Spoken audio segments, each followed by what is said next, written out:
Bryce Underwood was simply sensational.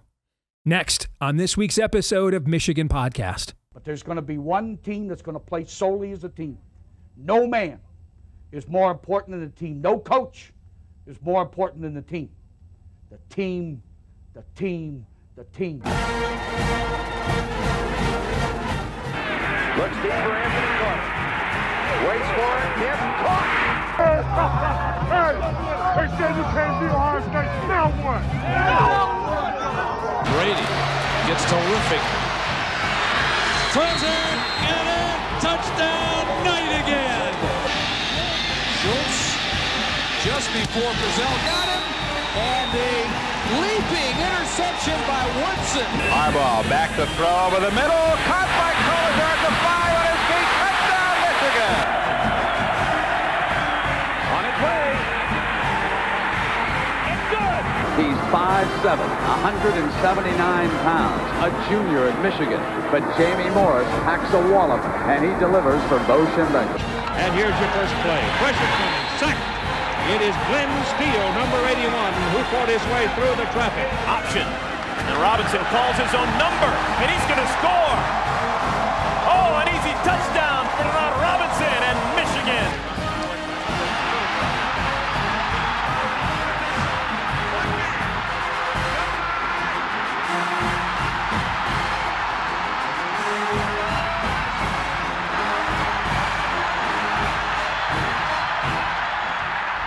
Win it. We're going to win the championship again because we're going to play as a team. And when we play as a team and the old season is over, you and I know it's going to be Michigan again. Michigan.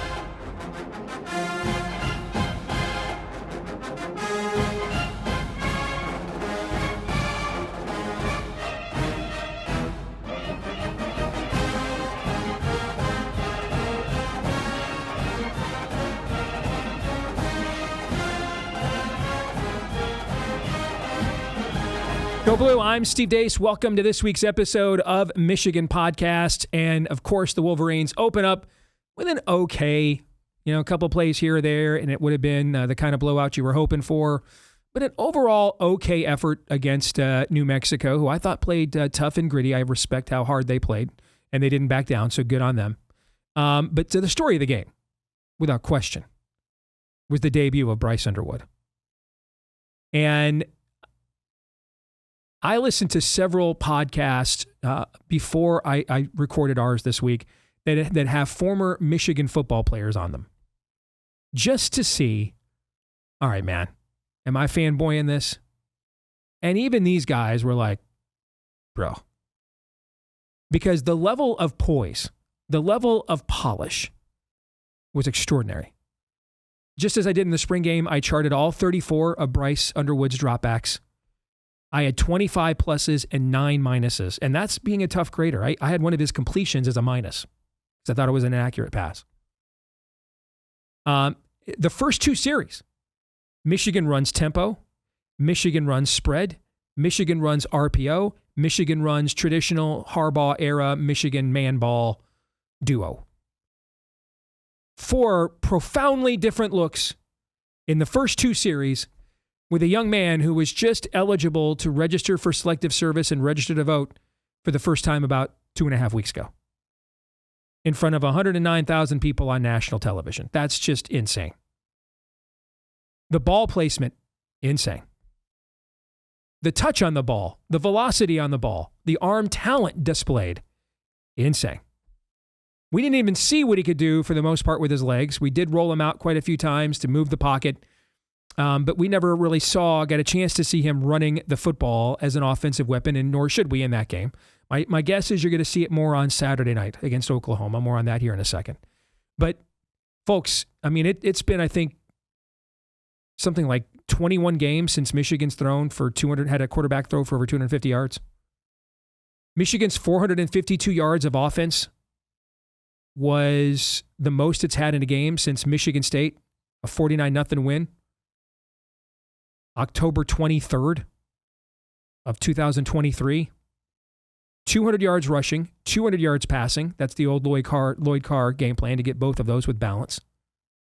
Michigan's 278 yards of offense in the first half would have been its 7th largest total for the game a year ago. Last year, Michigan had only 4 passes over 30 yards.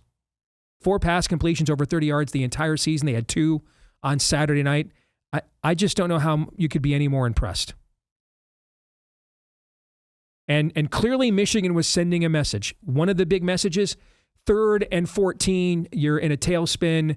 The second quarter has been a train wreck since, for whatever reason, your coach decided to punt on 4th and inches near midfield against an undermanned opponent. You gave away all your momentum.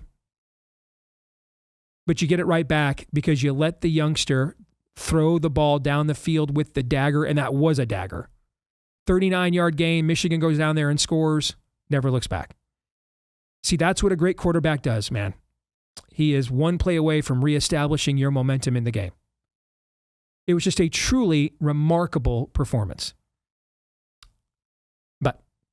And now we're going to learn something here, all right? Because as sensational as that was, we do have to say, but it was against New Mexico. Granted, it's the best defense Bryce Underwood's ever faced before. It's a lot better than anything he saw at Belleville High School. But what he's about to see from Brent Venables is a lot different than anything he ever saw at Belleville High School.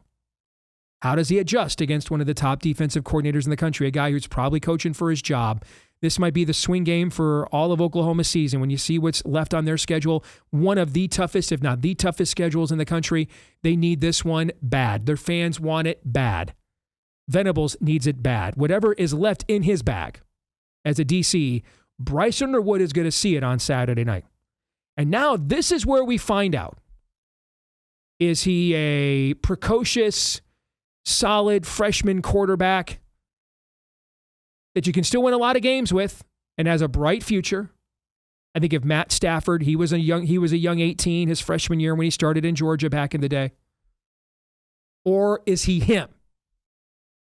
Connor Stallion's been trying to tell me for a year that Bryce Underwood is the LeBron James of football. Well, we're going to find out here Saturday night.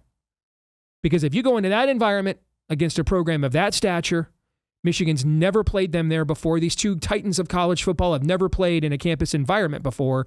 You go in there Saturday night, Fowler and Herb Street, 90-some-odd thousand people against you, and you've never played a road game before. You've never faced that before at all.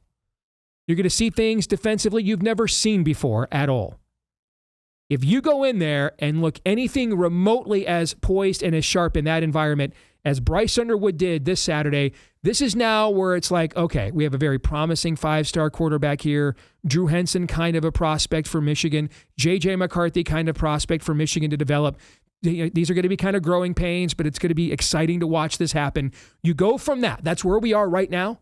You go from that to he is him. You go from that to holy bleep, we have Herschel Walker. We have Jeremiah Smith. We have Adrian Peterson. We have Trevor Lawrence. You start thinking of some of the most impactful 18-year-old freshmen in modern college football history. This is the game when you find that out, because you do have to be extraordinary to overcome the situation, the lack of experience, and come out of there. And it's not like he's got a bunch of Braylon Edwards and Jason Avance to throw it up to like Chad Henne did back in the day. Hell, he may not even a Roman Wilson. All right, so you come out of there in this environment, you are him. But at the very least, we now know someday, if he's not him yet, the day is coming that he will be.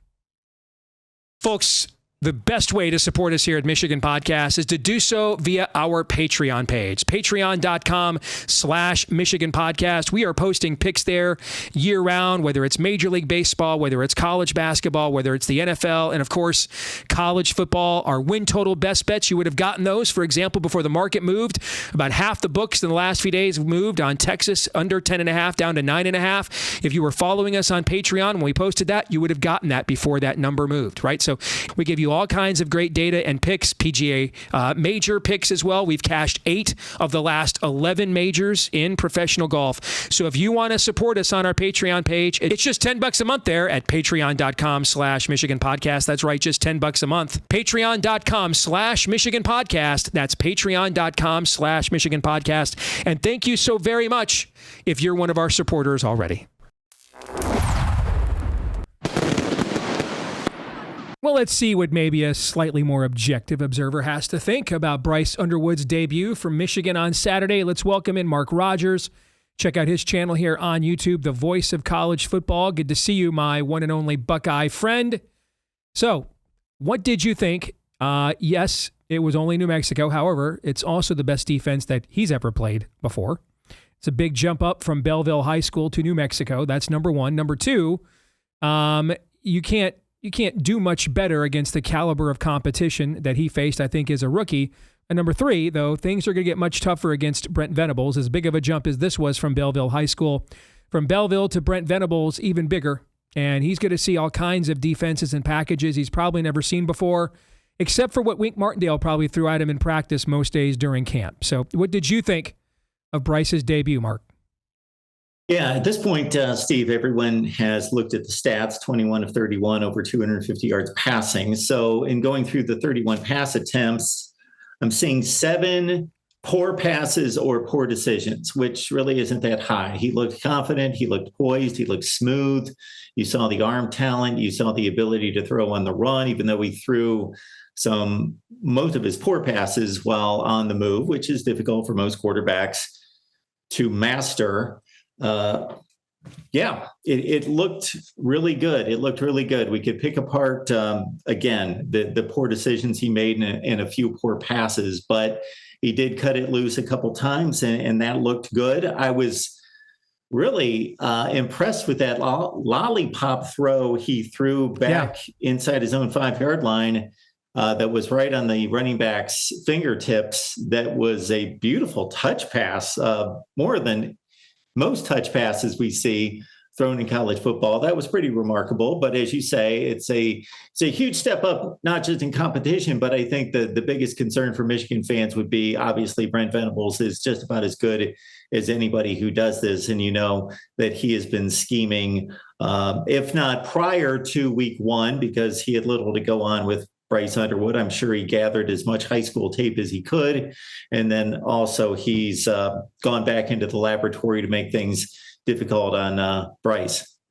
So there were 34 dropbacks by Bryce Underwood on Saturday night. I plussed 25 of them. I minused 9 of them. I mean, dude, he was 18 years old 2 weeks ago, Mark. I mean, that's pretty astounding, Mark. I mean, there were... And hey, I'm a tough grader, man. I gave one of his completions a minus, just as an FYI. You know, Michigan had 4 pass completions of 30 yards or more all of last year. Had 2 on Saturday night. The 278 yards of offense Michigan had in the first half would have been its 7th largest total offense output in a game all of last year.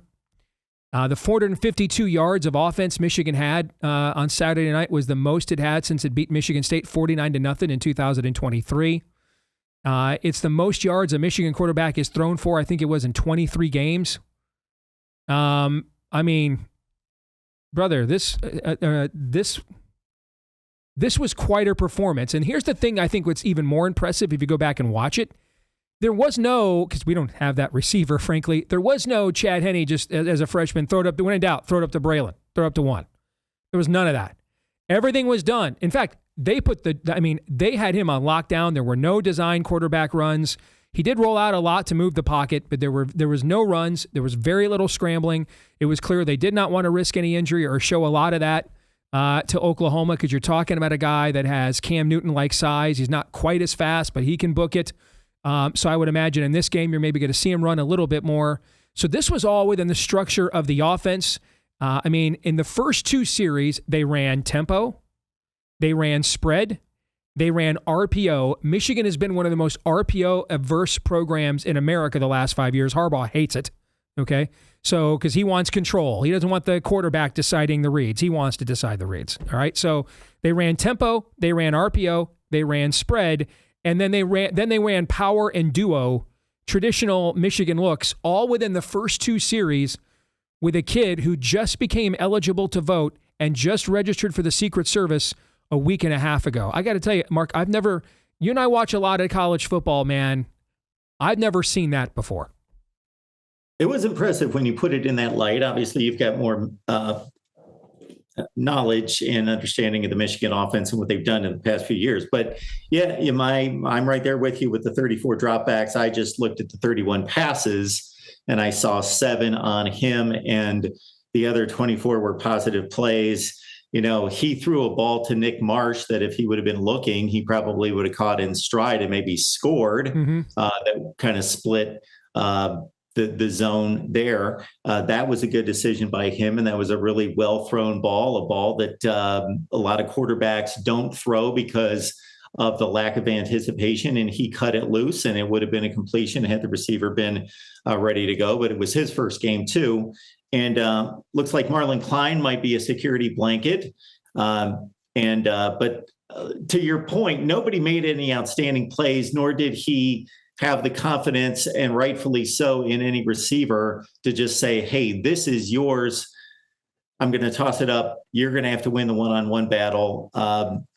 I don't know if that says more about him, or I think it says more about the receivers, obviously. We're going to have to see. The answer to that is yes. The answer to that is yes. Yeah, I mean, this is the best Marlon Klein has looked in 4 years in a Michigan uniform. Now, some of that was he was behind Colston Loveland when we did have a good quarterback.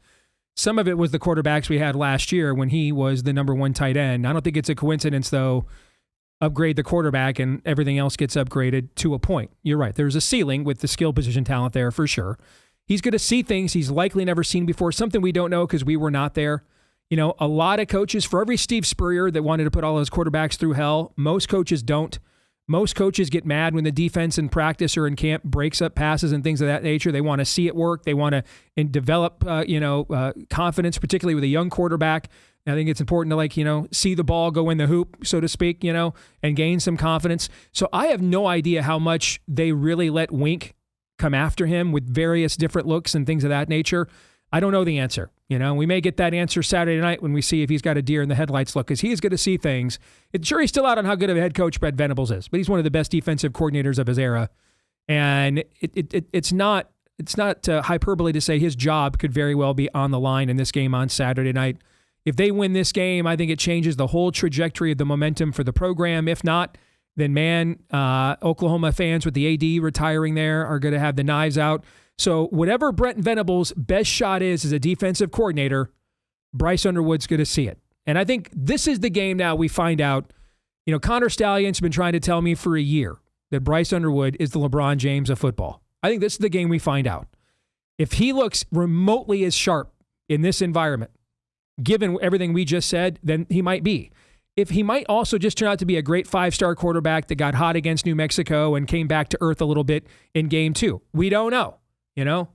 This is the time I think we find out. Do we just have a 5-star because Michigan fans aren't accustomed to 5-star prospects at quarterback, Mark. So we're trying to figure out, equilibrium here. All right. We don't get a lot of those. So is it he's just a 5-star or he's him, as the kids say today? I think this is the game that you find out, because if week 2, if you can go into that environment with that desperate of a fan base, that desperate of a program, with that caliber of DC, and look as poised and as sharp in that environment as you were in this one, then that's a he's him kind of an effort. I think this is when we find out, is he mortal or is he a last son of Krypton type of quarterback? Yeah, we find out, but as you've stated, the indicators are in the right direction. The indicators are that he was smooth and poised, and not just the indicators that we saw on Saturday night. If we want to believe the indicators that Sharon Moore and others gave us, his teammates throughout the spring and the August workouts, to say, no, this is a guy that takes his craft very seriously. He's beyond his years, both in terms of skill and talent, but mostly upstairs, and that he takes it seriously and he applies his craft. Yeah, he's going to see some things on Saturday night that he's never seen before. And think of it this way, for as much criticism as a Jalen Milroe takes, he was a pretty accomplished quarterback or runner at quarterback that he was. One of Brent Venables, probably his most recent masterpiece as a defensive coordinator / head coach, was against Alabama last year, limiting Jalen Milroe to 3 points. And what we saw out of Bryce Underwood in week 1 was more advanced than Jalen Milroe did after 2 full seasons of starting at Alabama and coming that close to taking Alabama to a national championship game. So that says a lot for Bryce Underwood. Let's talk about the other quarterback, John Mateer. He was probably the biggest get in the transfer portal. We saw a few schools this year try to do the combo of the quarterback and the OC, Oklahoma, the most high-profile one. I watched him a lot last year at Washington State. A ton of fun, all right? But a couple of stats that I think you might find interesting. So last year, John Mateer threw 20 of his 29 passing touchdowns against the 5 worst teams on his schedule. Against the 4 best teams on his schedule combined last year, 55% completions, which is 10 points lower than his season average, 4 touchdown passes, and 4 interceptions. Those 4 opponents, by the way, you might be thinking, well, I mean, it's Washington State, he was kind of hindered. Well, the 4 opponents that I'm considering the 4 toughest, Texas Tech, Boise State, Fresno State, and San Jose State. I mean, that's not necessarily a massive murderer's row. You would think at Washington State, you probably have the personnel around you to be at least competitive with those 4 teams, if not more talented than at least 2 of those teams.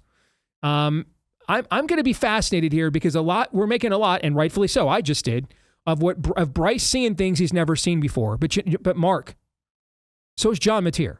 John Mateer is going to see things from Wink Martindale on Saturday night he's never seen before either. One of them is a way higher level of defensive talent than any of the 4 schools that were his toughest opponents last year had. I was also stunned Oklahoma barely could run the football at all against against Illinois State, and that's with the big pickup of Jaden Otten from Cal in the offseason from the portal. It was 21-3 going into the fourth quarter. Now, I think both teams I think Michigan on purpose showed quite a bit because I think they're trying to get Oklahoma to not stack the box from the outset so they can run the football on the road. Make them try to fear Bryce from the beginning to see if we can keep a 1 high or 2 high safety look so we can run the football a little bit more. I'm sure it was very bland, Oklahoma's game plan as well. I think the situation greatly favors Oklahoma in handicapping the game. But one thing I think we do need to note, as I just did, though, John Mateer's going to see some things on Saturday night that he hasn't seen either. Nothing this big, no defense this big and fast. He's not seen anything like this in his career. With a defensive coordinator that knows a wrinkle or 2 on his own, sometimes, frankly, too many wrinkles or 2 on his own. As soon as John Mateer signed with Washington State, I did something similar to what you did right there. Divided the power conference opponents versus the group of 5 opponents to see what the splits look like. I do that with every quarterback just to see, what do these final stats look amazing. 44 touchdowns accounted for, 29 through the air, 15 rushing. And I know that he's a talented player. I did not see one play from the Illinois State game. I saw him play some at Washington State. Now, Cam Ward, a different sort. Now, every quarterback is going to have splits that are obvious. Sure. Between the lesser opponents and the better opponents. But, yeah, John Mateer has not played well against, again, to use your 1927 Yankees reference, a murderer's row. That's not what he's faced. If anything, it seems counterintuitive, but I'm going to say that I'm more concerned with John Mateer's performance against the Michigan defense than I am Bryce Underwood's against the Oklahoma defense. And all due respect to Brent Venables, because I think he is just that good, but he can't go out there and play. And Oklahoma had a tremendous defense last year, despite their 7 losses. They did lose their most productive players off of that defense, not necessarily the most talented, but the most, the leadership and the productivity at the top of the tackles and TFLs were lost off this Oklahoma defense. And John Mateer is going to suffer without a running game against Michigan. And as you mentioned, 3 yards per carry against Illinois State. Javonte Barnes had 9 carries for 7 yards. He's been their best running back the last few years. And Jade not only carried it once, didn't know exactly what was going on there. I checked online. It says that Brent Venables says that he's going to be close to 100% against Michigan, but obviously he was dinged up enough to keep him out of the game against Illinois State. But he was the big pickup along with Mateer to try to diversify this offense. So give us a lean early in the week. I know you'll do your official picks later in the week. What are you thinking? It's a strong Michigan lean. It has been the entire offseason, and I saw nothing. I know that they're on the road, and it's a difficult place to play. And again, Brent Venables versus Bryce Underwood seems to be a mismatch in terms of the young quarterback. But look at Justice Haynes, and we should see something better out of Jordan Marshall running the football against Oklahoma's defense. I trust the Michigan running game more than the Oklahoma running game against a Michigan defense. And I think that balance is going to help Michigan in spades.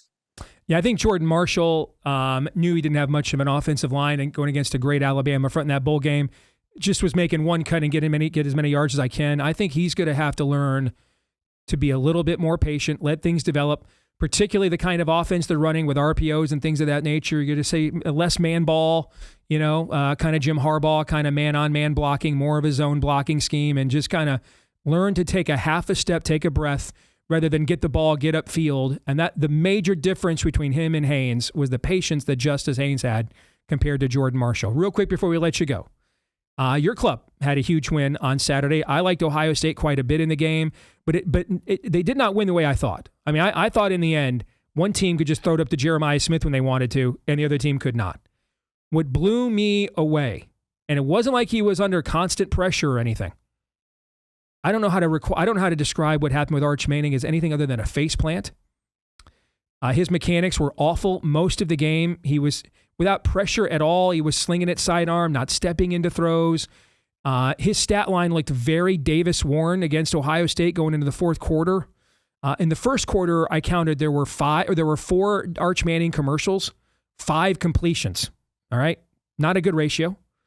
And then there were moments now in the fourth quarter, that one throw he made up the seam, for example, that's a 5-star throw. Like 15 guys on the planet can make that throw, and they're all playing on Sundays already, right? Okay.